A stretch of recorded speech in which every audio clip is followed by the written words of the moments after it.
ปูเส้นทางนี่พวกคนนี่เออโอ้เส้นทางนี่ไปได้บ่เนาะคุณบักมึนๆทุกคนมันเป็นอันดินดานเนาะดินดานแล้วคือฝนเราโอ้โอ้ยเกือบล้มนี่เกือบไปแล้วป่านนั้นเขาเจ้าใช้รถจักรรถมอไซค์อยู่อะเนาะคุณน่ะเบิ่งห้อยคุณน่ะกินขนมบ่ปังขนมบ่ไปพาไปหานแม่เดี๋ยวซื้อให้กินไปไปบ่ไปหานอยู่ไสพาเอาไปเอาสิซื้อขนมให้กินไปไปอยู่ไสหานค่าอยู่ไสหานค่าอยู่ไสไปพาไปแม่ไปย่างไปย่างไปไปบ่ไปบ่พาไปแม่พาไปเราซื้อให้กินไปไปไปย่างไปย่างอันข้ามเลยอันหกต่ำเขานี่คนแต่ละเฮือนนี่ยังใสอยู่บ่บางคนกับบ่ใสแล้วเนาะบ่ใสแต่ว่าเห็นอยู่หน้าบ้านอยู่เนาะแบบฮีทบ่แบบที่อ๋อเพิ่นปะบ่ได้เนาะแต่ว่าบางเจ้าก็ยังใสอยู่เนาะคือบ่เทคเว้าแท้ๆทุกคนคือมีหกต่ำเขาอยู่หน้าบ้านเนาะอยู่หน้าเฮือนแต่ว่าเขาเจ้าบ่ได้ใส่แล้วเนาะเพราะว่าเดี๋ยวนี้เขาจะใส่หุงซี่แล้วแต่ว่าอาจจะเป็นเห็ดฮีทบ่เขาเจ้าก็จะมีหกต่ำเขาไว้หน้าบ้านนี้เนาะ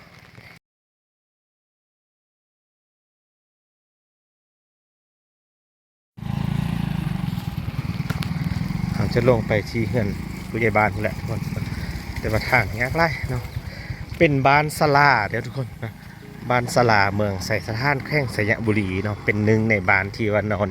อยู่ในเมืองไสสถานเนาะบ้านนี้ก็เป็นบ้านหนึ่งที่ว่าตั้งอยู่สั้นผูเส้นเดียวกันทุกคนเนาะตอนนี้ยังบ่ทันค่ำปานใดทุกคนตอน4 โมงกว่าเนาะ4 โมงตอนแรงเนาะหรือว่า16 โมงนั่นเองเนาะฝนก็ถือว่าตกมาเต็มเมืองเมื่อไหร่ทุกคนนะ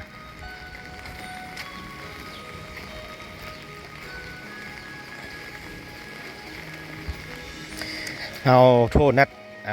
ผู้ใหญ่บ้านไว้แล้วทุกคนนะแต่ว่าบ่ฮู้ว่าเพิ่นมาแล้วบ่ตอนนี้มาแต่ให้แล้วบ่หรือว่ายังอยู่ให้อยู่เนาะแต่ว่าเฮาสิลงไปหาเพิ่นอยู่ที่เฮือนเพิ่นเลยเนาะ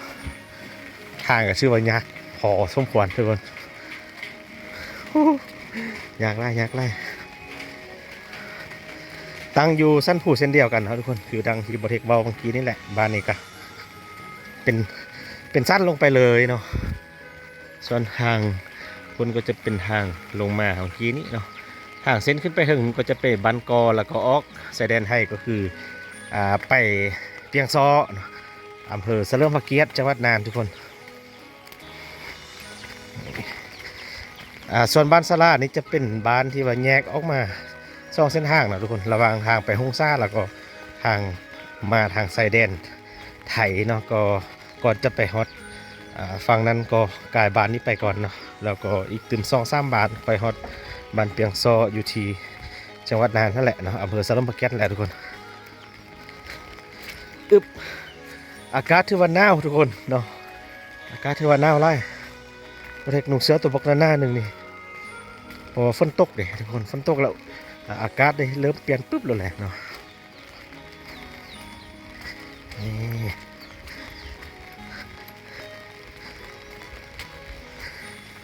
บ้านนี้นะทุกคนจะมีทีเด็ดได้เนาะนี่ก็คือมีหกต่ำเขาอยู่หน้าบ้านเนาะอยู่หน้าเฮือนแต่ว่าเขาจะบริไซแล้วเนาะเพราะว่าเดี๋ยวนี้เขาจะใส่หงซี่แล้วแต่ว่าอาจจะเป็นเห็ดฮีทเขาจะก็จะมีหกต่ำเขาไว้หน้าบ้านนี้เนาะแถวลุมๆไปคุณก็จะมีเกือบคูครอบครัวเลยทุกคนเกือบคูเฮือนเลยเนาะ นี่ก็จะตั้งอยู่นำสันผูเนาะปีนแพงนั้นก็จะเป็นเฮลลงไปละทุกคนนี่แล้วส่วนเบื้องนี้ก็เส้นเดียวกันเนาะปีนไปเบื้องนั้นก็จะเป็นเฮลเส้นเดียวกันก็อาศัยอยู่แต่ตัวสั้นผูนี้ซื้อได้ทุกคนเนาะ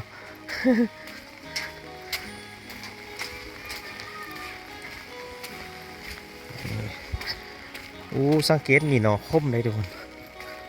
สังเกตว่ามีหนอคมโผล่ออกมานี่เนาะเป็นหนอคมเนาะออกสูงมาละเนาะ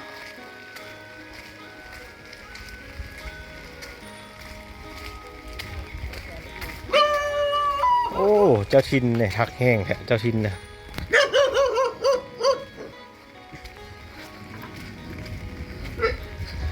ก็จะเริ่มมีครบตำเขากับว่าสิคูเฮือละได้บ้านนี้ทุกคนหากมือทุกคนกองอาจจะสั่นเลยเนาะขอโทษนำหลายๆเนาะนี่ร่างนี้ก็จะมีครบตำเขาอยู่เฮือนเส้นเดียวกันเลยอันนี้ก็ได้เนาะช่วงนี้เพิ่นก็กำลังใส่เขาอย่างตั้งใจเลยแหละทุกคนเนาะเพราะว่าบริการมาเมื่อกี้นี่ก็มีไล่ร่างละทีว่าเขาออกเง่าแล้วเนาะแต่ว่าบางร่างก็อย่างที่ว่าซักเขาให้บ้านแล้วเถอะนะสบายดีโอ้มานั่งพากันชมวิวอยู่นี่เนาะแล้วให้แล้วบ่ยังบ่แล้วเพิ่นเนาะนี่ตามเรียบตามสั้นผูเนาะทุกคน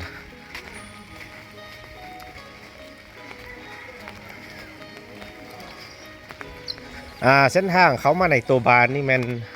รถใหญ่ก็จะบ่มาบ่ได้ทุกคนเนาะเพราะว่ามันมืนคือว่านี่แหละนี่แล้วมันก็เป็นเส้นทางน้อยเนาะก็จะมีแต่รถมอไซค์เนาะที่ว่าเข้ามาส่วนรถใหญ่ก็เข้ามาบ่ได้แหละทุกคนมืนไล่เนาะเอาก็เลยว่าจอดไว้ปักทางคุณเนาะมาเบรกใส่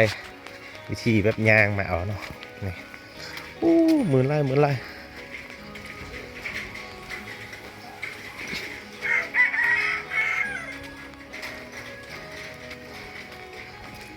เส้นทางถ้ายำแรงก็จะไข่แดดนะทุกคนยำฝนนี่ก็จะมือเนี่ยนี่ตลอดเลยได้นี่เบรกโบโฮสิไปหักได้เลยบ้านนี่ทุกคนล่างนี้ก็มีเส้นเดียวกันนะพวกตำเขาเนี่ยอันนี้ก็ตำเขาเนาะเริ่มสิมีคุกก็เท่านั้นแหละนะแถวนี้อันนี้ก็สิมีนะนี่ก็อันนี้แบบสวงนี้ก็บ่ค่อยเห็นเพิ่นต่ำหรอกทุกคนเนาะแต่ว่าเขาเจ้าเพิ่งมีไว้นะเฮือนทุกครัวเฮือนประมาณนี้นะซาที่บ่เฮ็ดได้สัมภาษณ์เขาเจ้าเนาะข้อมูลของเขาเจ้าก็ว่าบางฮีทเนาะก็รักษาไว้สินะทุกคนเพิ่งว่าบ่ได้ใส่แต่ก็รักษาไว้หน้าบ้านสินะเนาะก็จะประมาณนี้แหละเนาะข้อมูลที่ว่าบ่เฮ็ดได้มาเนาะคือได้คือตัวนี้ก็คือว่าเก่าแล้วทุกคนเก่าแล้วเพิ่นก็เอาไว้แนวนี้อยู่ร่างนี้ก็มีเนาะบางร่างก็อาจจะใส่อยู่เนาะแต่ว่าบางร่างก็บ่ได้ใส่ละเนาะสบายดีไปยังมาไปลุมอันข้ามเลยอันหกตำเขานี่คนแต่ละเฮือนนี่ยังใส่อยู่บ่บางคนก็บ่ใส่แล้วเนาะบ่ใส่แต่ว่าเห็นอยู่หน้าบ้านอยู่เนาะแบบฮีทบ่แบบพี่อ๋อเพิ่นปะบ่ได้เนาะแต่ว่าบางเจ้าก็ยังใส่อยู่เนาะคือบ่เทคเว้าแท้ๆทุกคนอยู่ลุมบางครอบครัวก็ใส่เนาะสิลงไปหาในบ้านนี่เพิ่นสิอยู่หั่นบ่เพราะว่านัดเพิ่นไว้แล้วเราอ่ะเส้นทางนี่พวกคนโอ้เส้นทางนี่ไปได้บ่เนาะพุ่นบักมึนๆทุกคนมันเป็นอันดินดานเนาะดินดานแล้วคือฝนเราโอ้ยเกือบล้มนี่เกือบไปแล้วป่านนั้นเขาเจ้าใช้รถมอไซค์อยู่เนาะพุ่นน่ะเบิ่งห้อยพุ่นน่ะโอ้เก่งไล่อึบโอ้ยติดเกิบกับป่านนั้นบ้านนี่นี่ทุกคนอนุญาตทำติดเกิบเลย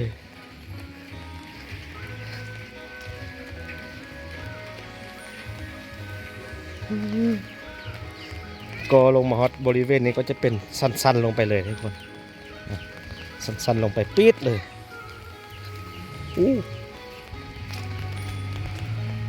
มันแต่ละคนก็อยู่ในมือนี้นะพุ่นลงไปลุมคุณทุกคน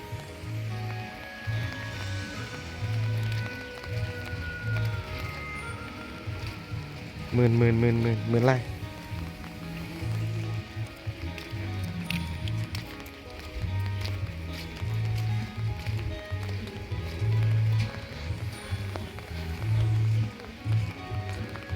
บ่เมินบ่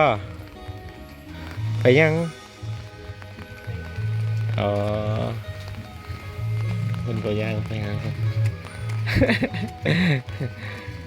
ว่าคุณเมินหนึ่งคนตกแห้งเนาะสบายดี ฝนตกอยู่เฮือนบลอมปมแกมทุกคนแต่ว่าทางนี้มืนเองมืนหลายเนาะโอ้โอ้โอ้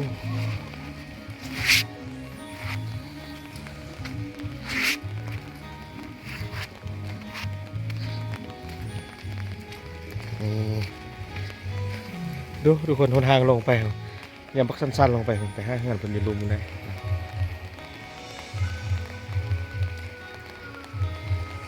มื่นนะอ๋อเมืองอิลี่มันใช้รถจักรรถนั่งกันอยู่เต็มที่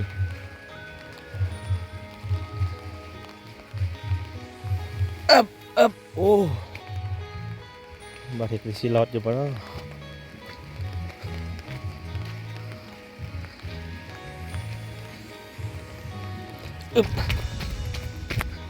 นี่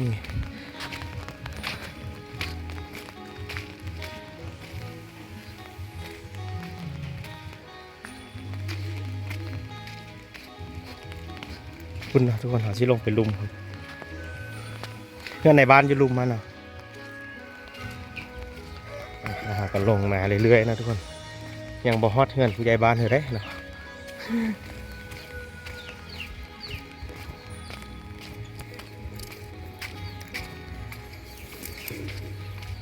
เห็ดยัง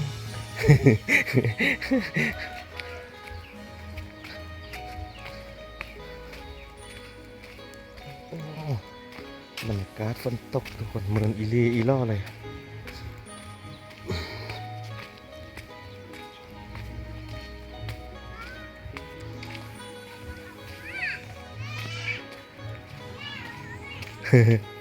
เป็นห้องใส่แม่ใส่พออยู่ยานที่บอกก็พุ่นทางบอลมาเฮกลงมาเมื่อกี้ก็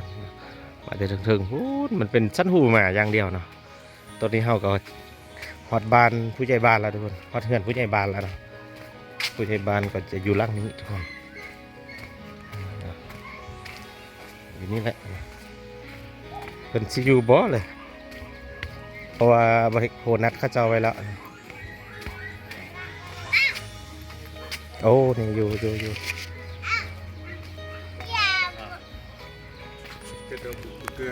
สบายดีเกิดแท้นัดเราเด้ฝนตกไปยังมาดึกหน่อยนี่ว่าลูกชายแล้วเจ้าน่ะโอ้ยคนนั้นก็แมนใหญ่ไวคักเนาะบ่ได้เอาขนมมาซ้ำมีร้านขายขนมบ่ ดื้อเนาะผู้เดียวมากับห้องห้องบ่แม่นห้องเจ้าเมืองแล้วได้มากับหัวหน้ามากับประธานคนท้ายอยู่หึงหน่อยขึ้นกัดในบ้านปิดโทรศัพท์เพิ่นบ่เห็นก็อีโทรมันตื้มขึ้นฝนตกโอ้ตกบักแห้งมาก่อนฝนมาลุ้นฝนเศร้าเราค่อยมาบ๊ายบายกินขนมบ่ปองขนมบ่ไปพาไปหานแม่เดี๋ยวซื้อให้กินไปบ่ไปหานอยู่ไสพาเอาไปเอาสิซื้อขนมให้กินไปอยู่ไสหานค่าอยู่ไสหานค่าอยู่ไสไปพาไปแม่ไปย่างไปย่างไปบ่พาไปแม่พาไปแล้วสิซื้อให้กินไปไปย่างไปย่างหานอยู่ไสหานน่ะหานอยู่ไสไปย่างเอาก่อนย่างไวย่างไวไปย่างไวย่าง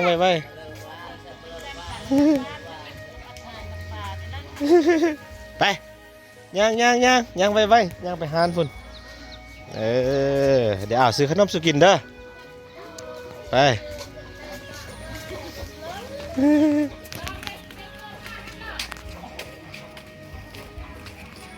หานอยู่ไสหานใครขนมอยู่ไส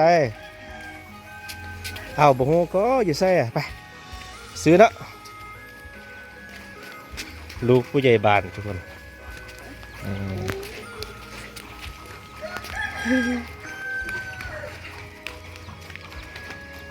เอาหานได้เอาหานได้เอาหานได้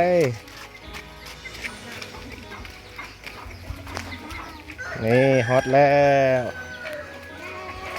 ฮอตแล้วมาเอาแม่ขนมน่ะมาเลือกเอาไว้นี่มาเลือกเอาขนมแดง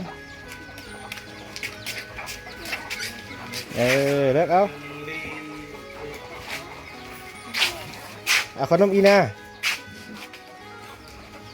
เลือกเอาดึงเอา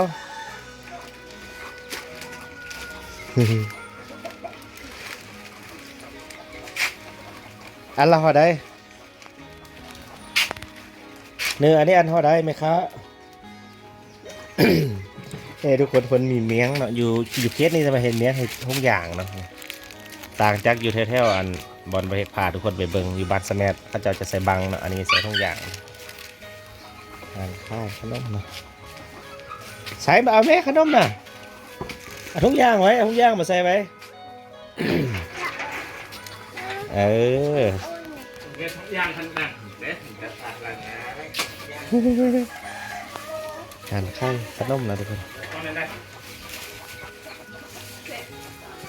เอา10,000นับใส่เลยอันเท่าไรอันละ1,000วะอันนี้มีไรเป็นเงินบาท ได้เป็นเงินบาทเงินกีบเลยนะเป็นเงิน5 บาทเป็นไรเป็นเงินบาทได้คนอยู่นี่นะเอา10,000สร้างไรบ่ ค่อยก็ภาษาอีไลเงินบาทเนาะที่เจ้าก็ภาษาอีไลเงินนั้นเนาะเอาซาวซะ20,000ทุกคนปนกันได้ตัวนี้ได้นะอยู่เคสนี่ก็อยู่ไกลกับชายแดนก็บ่เพิ่งคันว่าไกลไล่ทุกคนเนาะแต่ว่าบ้านเขาติดชายแดนบ่ติดที่ไทยบ่มอเนาะแต่บ่ติดเนาะไกลไป3 บ้านแต่ว่าเพิ่นต้องใส่เงินบาททุกคนส่วนใหญ่เนาะเพิ่นก็บ่อยากเข้าใจเงินกีบก็ใส่เงินบาทเนาะ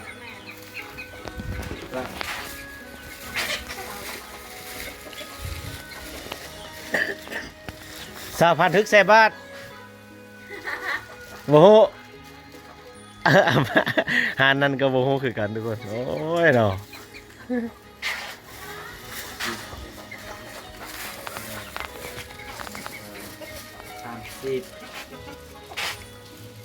30 บาท30 บาทนี่30 บาท20,000กีบทุกคน โอเคตามไปให้เล็กน้อยก่อนนี่เอาซื้อขนมตอนเพิ่นนะพูดไปพูดแล้วทุกคนยามก่อยไว้หนึ่งเนาะ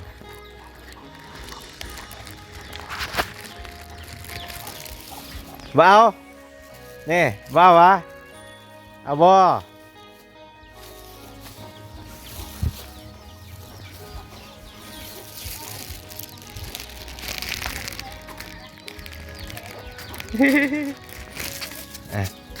ใจเด้เราใจว้าหัวใจเลยเนาะแลนนี่เลยปันไอเด้อ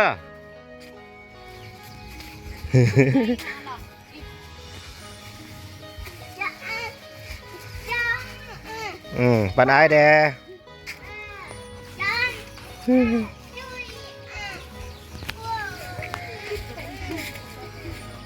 พากันแล้วเมื่อไรวะ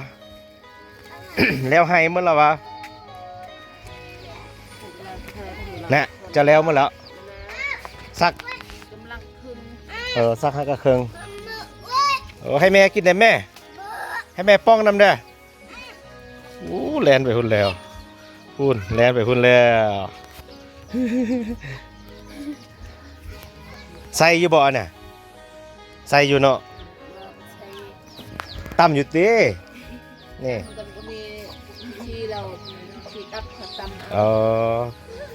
กรณีว่าห้องซีดับเพิ่นก็ยังใส่อยู่ทุกคนเนาะบ่แม่นว่าเพิ่นบ่ใส่นะเพิ่นยังใส่อยู่พวกตำเขาเนี่ย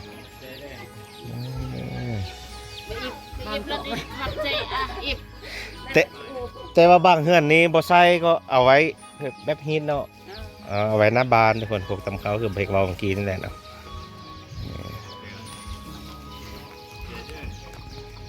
บ่ขอบใจสันติ ไปเฮือนผู้ใหญ่บ้านนะทุกคนเอาสิไปลมเวียกเพิ่นเบิ่นหนึงแล้วเอาสิขึ้นไปห้าเพิ่นอยู่หึงนั่นแหละนะเฮือนเจ้าซะบ่มีเนาะพวกตำเขาเนาะบ่มีฮีทตำเขาติ ก็ เออโอเคทุกคนเราไว้เจอกันวิดีโอต่อไปเนาะเอาไปลมเวียกนำผู้ใหญ่บ้านกัน